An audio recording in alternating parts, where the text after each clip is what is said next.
नमस्कार दोस्तों, निकवी क्लासेज में आपका एक बार फिर से स्वागत है। दोस्तों हमारी क्लासेस चल रही थी आर्मी की भी हम केस की बात कर रहे थे, टेस्ट सीरीज की बात कर रहे थे। तो टेस्ट सीरीज में चर्चा करते हैं आज के और नए क्वेश्चनों के बारे में कि कौन कौन से नए क्वेश्चन है उसके बारे में विस्तार पूर्वक अध्ययन करेंगे। हम एक ही क्वेश्चन में 10 से या 15 क्वेश्चन का अध्ययन करते हैं, तो उसी प्रकार से आज भी हम इसी क्वेश्चनों का 10 से 15 क्वेश्चन किस प्रकार से अध्ययन किया जाएगा उसके बारे में चर्चा करते हैं। वह धातु जिसमें सर्वाधिक तन्यता के गुण पाए जाते हैं। साइंस का क्वेश्चन है, इसमें यह पूछा है कि इसमें कौन सा धातु है जिसमें तन्यता के गुण सर्वाधिक पाए जाते हैं। ऑप्शन है हमारे चांदी, ग्रेफाइट, सोना व हीरा। तो सर्वाधिक तन्यता के गुण किस धातु में पाए जाते हैं, आपसे इस क्वेश्चन में पूछा है। आपको बता दूं चांदी का सूत्र क्या होता है, प्रतीक क्या होता है, Ag। Ag किसका प्रतीक होता है, चांदी का प्रतीक होता है, जबकि सोने का जो प्रतीक होता है वो क्या होता है, Au। ये भी कई बार आपके आर्मी में क्वेश्चन पूछा हुआ है कि सोने का प्रतीक चिन्ह क्या है और चांदी का प्रतीक चिन्ह क्या है। सोने का प्रतीक चिन्ह तो बहुत बार आया हुआ है। Au किसका प्रतीक होता है, तो सोने का प्रतीक होता है, और चांदी का प्रतीक क्या होता है, Ag होता है। यह विद्युत की सर्वाधिक चालक होती है। यह विद्युत की सर्वाधिक चालक होती है, चालक होती है। ये कई बार क्वेश्चन पूछा हुआ है कि विद्युत की सर्वाधिक चालक धातु कौन सा है, तो चांदी जो है वो विद्युत की सर्वाधिक चालक धातु होती है। ठीक है दोस्तों, आगे बात करते हैं। इसमें क्वेश्चन में क्या पूछा था, सर्वाधिक तन्यता के गुण किसमें पाए जाते हैं। जो सोना होता है तो सोने में सर्वाधिक तन्यता के गुण पाए जाते हैं। तो तन्यता धातु कौन सा है, सर्वाधिक तन्य धातु कौन सा आपसे पूछ लिया जाए तो सोना सर्वाधिक तन्य धातु है। आपसे पूछ लिया जाए कि सबसे कठोर धातु कौन सा है, तो सबसे कठोर धातु कौन सा है, हीरा। यह सबसे कठोर धातु है, यह सबसे कठोर तत्व है धातु, यह सबसे कठोर तत्व है, तो आपसे पूछ लिया जाए सबसे कठोर तत्व कौन सा है, तो सबसे कठोर तत्व कौन सा हो गया, हीरा जो है वो सबसे कठोर तत्व हो गया। ठीक है दोस्तों, कई बार ये क्वेश्चन भी पूछा हुआ है। आगे बात करते हैं ग्रेफाइट। ग्रेफाइट एकमात्र ऐसी अधातु है जो क्या होती है, विद्युत की चालक होती है। यह देखो दोस्तों, यह अधातु होते हुए भी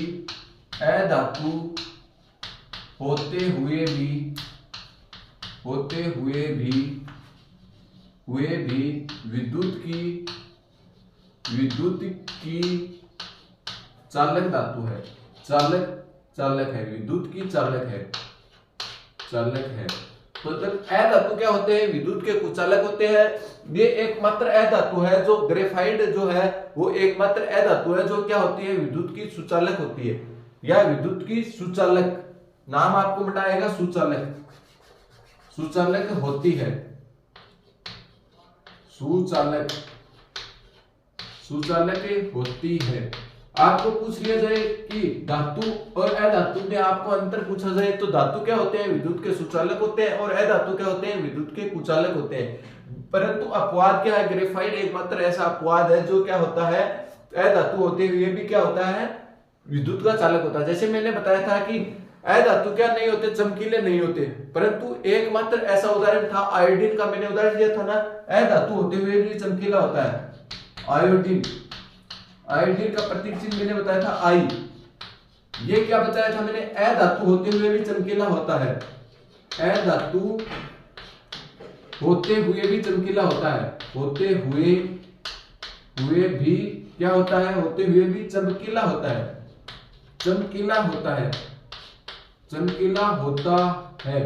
तो अधातु क्या नहीं होते, चमकीले नहीं होते, जबकि आयोडीन एकमात्र अधातु है जो क्या है, अधातु होते हुए भी क्या होता है, चमकीला होता है। तो ये कुछ अपवाद होते हैं। ठीक है दोस्तों, आगे के क्वेश्चन में हम चर्चा करते हैं कि निम्नलिखित में से कौन सा शब्द फ्रांस के संविधान से हमारे संविधान में शामिल किया गया है। तो हमारे संविधान में फ्रांस से कौन सा तत्व लिया गया है, इसके बारे में हम चर्चाएं करेंगे। उससे पहले में हम और अदर ऑप्शन जो दिए गए हैं, जैसे ऑप्शन क्या है, आपातकालीन प्रक्रिया, संविधान में संशोधन की प्रक्रिया, जीएसटी और पंचवर्षीय योजना, इसमें से कौन सा शब्द जो हमारे संविधान में फ्रांस के संविधान से शामिल किया गया है। तो आपको मैं पहले आपातकाल के बारे में बताता हूं। आपातकालीन की प्रक्रिया, आपातकालीन की जो प्रक्रिया है ये कहां से ली गई है? जर्मनी के संविधान से ली गई है। जर्मनी के संविधान से हमारे संविधान में शामिल की गई है। भाग की बात करें, भाग 18 में शामिल किया गया है। आपातकाल कितने प्रकार के होते हैं? 3 प्रकार के। पहला आपातकाल होता है राष्ट्रीय आपातकाल, राष्ट्रीय आपातकाल, आपातकाल।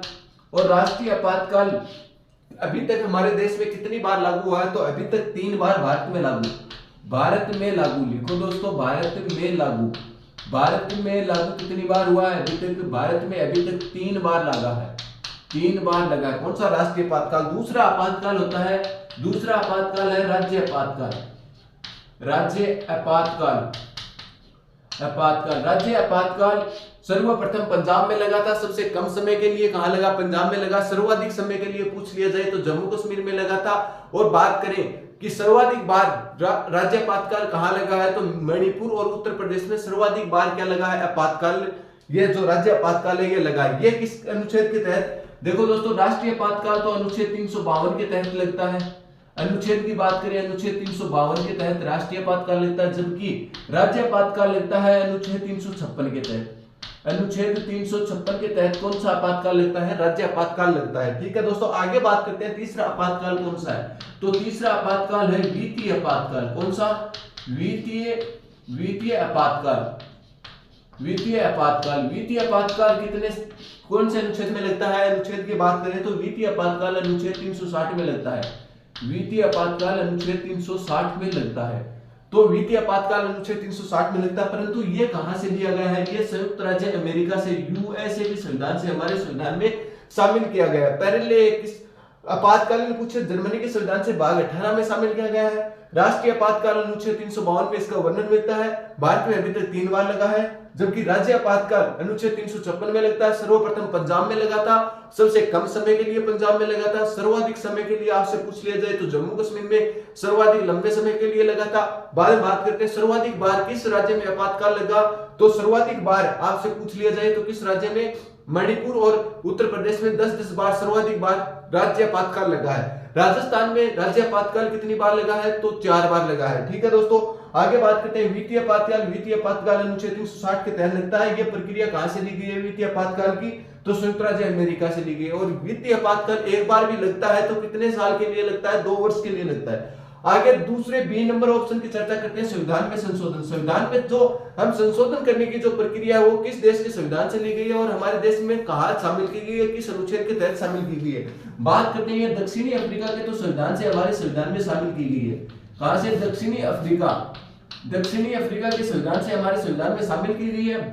अनुच्छेद की बात करें तो अनुच्छेद की बात करें तो किस अनुच्छेद में ये शामिल की गई है? और ये भाग की बात करें तो भाग 20 में ये प्रक्रिया ली गई है।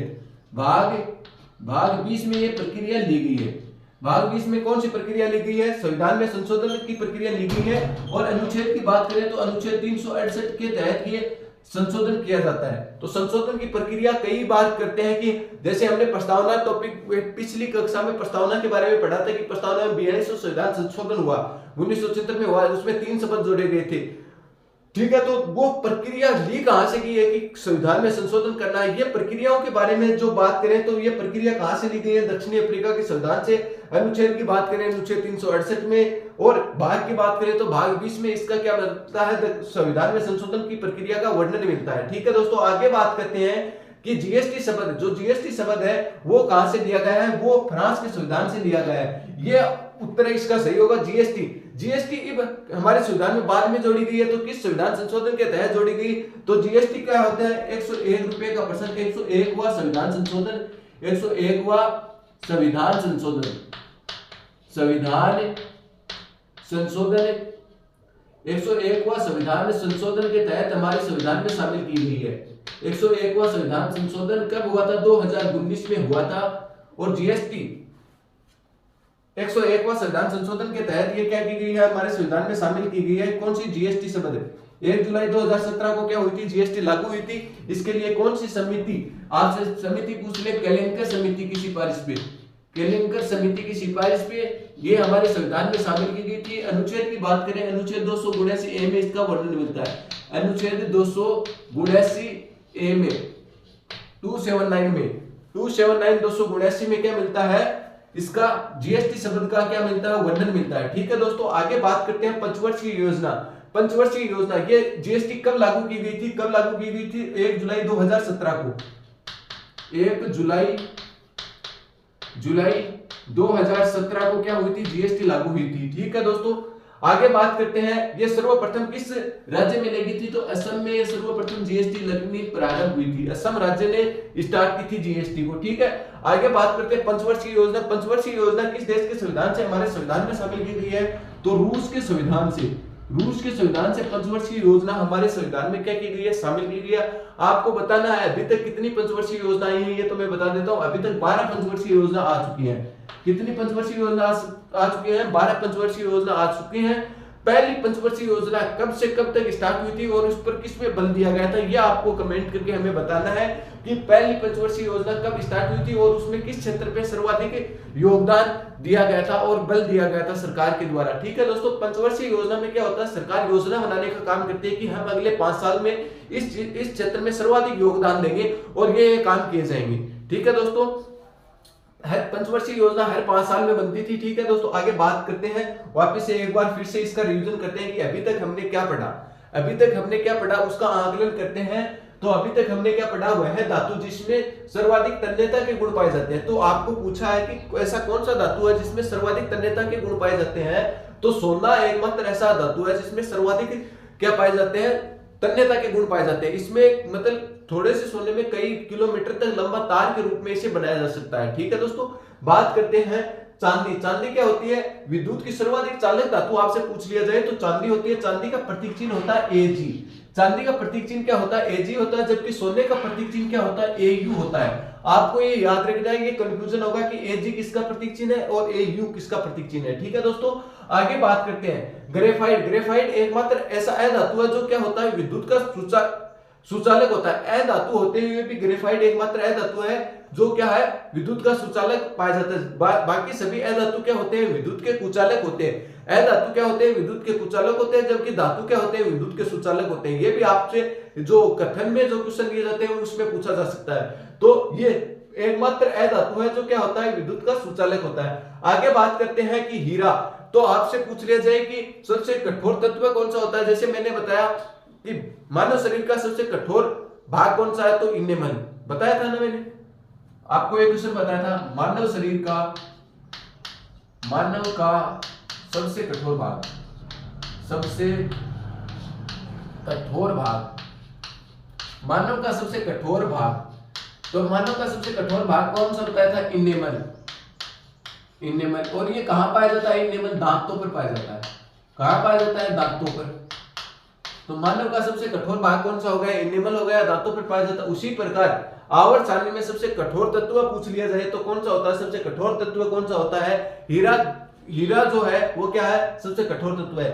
और एक क्वेश्चन ये भी कई बार पूछा जाता है कि एकमात्र अधातु जो क्या होता है, चमकीला होता है। अधातु होते हुए भी चमकीला होता है, जबकि धातु क्या होते हैं, धातु तो क्या होते हैं, चमकीले होते हैं, अधातु क्या होते हैं, चमकीले नहीं होते हैं। आयोडीन एकमात्र ऐसा अपवाद है जो क्या होता है, अधातु होते हुए भी क्या होता है, चमकीला होता है। ठीक है दोस्तों, आगे बात करते हैं। अगला क्वेश्चन है हमारा पॉलिटिकल का क्वेश्चन है। पॉलिटिकल के क्वेश्चन में देखो, एक ही क्वेश्चन में हमने ढेर सारे क्वेश्चनों की चर्चा की है और इसमें आपसे कहीं से भी उठाकर आपसे क्वेश्चन पूछा जा सकता है। जैसे हमने चर्चा की आपातकालीन की प्रक्रिया। आपातकालीन प्रक्रिया किस देश के संविधान से हमारे देश में शामिल की गई थी, तो जर्मनी के संविधान से शामिल की गई थी। भाग की बात करें तो भाग 18 में इसका क्या मिलता है, वर्णन मिलता है। ठीक है दोस्तों, आपातकाल हमारे देश में कितने प्रकार के आपातकाल है, तो 3 प्रकार के आपातकाल है। एक होता है राष्ट्रीय आपातकाल। राष्ट्रीय आपातकाल अनुच्छेद 352 के तहत लगता है और अभी तक भारत में कितनी बार लागू हुआ है, तो अभी तक भारत में ये 3 बार लागू हो चुका है। ठीक है दोस्तों, आगे बात करते हैं कि राज्य आपातकाल। राज्य आपातकाल किस अनुच्छेद के तहत लगाया जाता है, तो राज्य आपातकाल आपसे पूछ लिया जाए तो राज्य आपातकाल 356 के तहत लगाया जाता है। और सर्वप्रथम ये राज्य आपातकाल कहां लगा था, तो पंजाब में लगा था। और सबसे कम समय के लिए पूछ लिया जाए तो पंजाब में लगा था। सर्वाधिक बार राज्य आपातकाल आपसे पूछ लिया जाए तो कहां लगा है, तो मणिपुर और उत्तर प्रदेश में 10-10 बार लगा है। आगे क्वेश्चन पूछ लिया जाए कि राज्य आपातकाल सबसे लंबे समय तक कहां लगा है, तो जम्मू कश्मीर में राज्य आपातकाल सबसे लंबे समय तक लगा है। ठीक है दोस्तों, आगे बात करते हैं वित्तीय आपातकाल। वित्तीय आपातकाल अनुच्छेद 360 के तहत लगता है और ये प्रक्रिया कहां से ली गई है? ये प्रक्रिया संयुक्त राज्य अमेरिका के संविधान से ली गई है। जब भी वित्तीय आपातकाल लगता है तो कितने वर्ष के लिए लगता है? तो 2 वर्ष के लिए लगता है। आगे बात करते हैं संविधान में संशोधन की प्रक्रिया। जो हम संविधान में विभिन्न प्रकार के संशोधन करते हैं, ये प्रक्रिया किस देश के संविधान से अपनाई गई है? तो ये प्रक्रिया दक्षिणी अफ्रीका के संविधान से अपनाई गई है। अनुच्छेद 368 में क्या मिलता है? इसका वर्णन मिलता है। और भाग की बात करें तो भाग 20 में क्या मिलता है? संविधान में संशोधन करने की प्रक्रिया का वर्णन मिलता है। आगे और चर्चा करें तो हम बात करते हैं जीएसटी। जीएसटी कब अपनाई गई थी? 1 जुलाई 2017 को जीएसटी लागू हुई थी और लागू करने वाला भारत का प्रथम राज्य पूछ लिया जाए तो असम है। और किसकी समिति की सिफारिश पे जीएसटी हमारे संविधान में आई थी? तो जीएसटी विजय केलंकर समिति की सिफारिश पर, विजय केलंकर समिति की सिफारिश पे, विजय केलंकर समिति की सिफारिश पे जीएसटी हमारे संविधान में शामिल की गई थी। और कौन से संविधान संशोधन के तहत? 101वां संविधान संशोधन हुआ था, उसके तहत जीएसटी हमारे संविधान में शामिल की गई थी। और ये प्रक्रिया ली कहां से गई है? जीएसटी की प्रक्रिया हमारे देश में कहां से अपनाई गई थी? तो फ्रांस के संविधान से जीएसटी की प्रक्रिया हमारे संविधान में अपनाई गई थी। इसके बाद में हमने बात की थी आगे पंचवर्षीय योजनाओं के बारे में। हर 5 वर्ष में पंचवर्षीय योजनाएं बनती थी। अभी तक वर्तमान तक 12 पंचवर्षीय योजना आ चुकी हैं। आपको मैंने घर के लिए होमवर्क के लिए क्वेश्चन दिया है कि प्रथम पंचवर्षीय योजना कब से स्टार्ट हुई थी और ये जो प्रथम पंचवर्षीय योजना है इसमें किस क्षेत्र पे सर्वाधिक जोर दिया गया था सरकार के द्वारा। तो ये था आज के जो क्वेश्चनों में। पंचवर्षीय योजना आपको बता दूं रूस के संविधान से ली गई है। ठीक है दोस्तों, किसके संविधान से? रूस के संविधान से ली गई है। तो ये थे दोस्तों हमारे जो विभिन्न प्रकार के क्वेश्चन थे वो आपके सामने मैंने पेश कर दिए।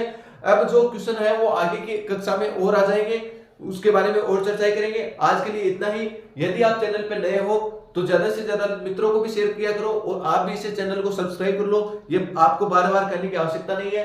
अच्छे क्वेश्चन हम आपके सामने लेकर आते हैं। और दोस्तों इसी के साथ मैं आपको बता दूं कि यदि आपको कहीं पर भी कोई चीज समझ में नहीं आती है तो हमें कमेंट करके बताया करो, ताकि हमें भी पता चले कि हमें कहां और सुधार करना है और आपको अच्छी से अच्छी सामग्री आप तक पहुंचा सके। दोस्तों आप कमेंट में हमें जो भी आपकी परेशानी या दिक्कत होती है वो बताया करो, ठीक है? जिससे हमारा भी क्या होता है, पढ़ाने की एनर्जी, आपके कमेंट आते रहते हैं तो उससे पढ़ाने की एनर्जी हमारी भी दोगुनी हो जाती है और दोगुना उत्साह के साथ हमें और अच्छा पढ़ाने का आपको प्रयास करते हैं। ठीक है, तो दोस्तों आगे की चर्चाएं हम करते रहेंगे अगली क्लासों में। आज के लिए इतना ही, धन्यवाद।